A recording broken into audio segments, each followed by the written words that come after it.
জাতীয়ভাবে একটি বৈষম্য শিকার হয়ে থাকে সীমান্তবর্তী জেলা হওয়ার কারণে এবং নেতৃত্বের দুর্বলতার কারণে সেটি হয়েছিল।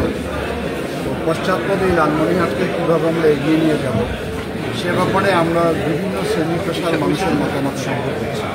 যদিও এখন আমরা সরকারে যেতে পারিনি, যদি অদূর ভবিষ্যতে বাংলাদেশে একটি অবাধ নিরপেক্ষ নির্বাচন হয়, সেই নির্বাচনের মাধ্যমে জনগণ যদি আমাদেরকে ম্যান্ডেট দেয়, আমরা সেই প্রস্তুতিতে এখন থেকে নিয়ে রাখতে চাই যে আগামী দিনে বিএনপি রাষ্ট্র ক্ষমতায় গেলে এই লালমনিরহাট জেলার পিছিয়ে পড়া জনগোষ্ঠীকে কীভাবে এগিয়ে নিয়ে হবে।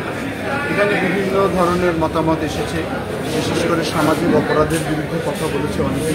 এই অঞ্চলটা যেহেতু সীমান্তবর্তী, এখানে মাদকের ছড়াছড়ি রয়েছে, এখানে যৌতুকের প্রভাব রয়েছে, বাল্যবিবাহের প্রভাব রয়েছে, পাশাপাশি উন্নয়ন দিক থেকে একদম পশ্চাৎপদ আমরা পড়ে গেছি। এখানে অনেকে দাবি করেছে ল্যান্ডপোর্ট চালু করতে হবে, বিমানবন্দর চালু করতে হবে, ফোর লেন চালু করতে হবে, ইকোনমিক্যাল জোন চালু করতে হবে এবং সর্বশেষ অনেকে দাবি উচ্চারণ করছে তিস্তা ন্যায্য চিকিৎসার জন্য একটা তিস্তা মহাপরিকল্পনার যে কথা আমরা শুনেছি সেটাও ব্যাপারে অনেকে কথা বলেছে।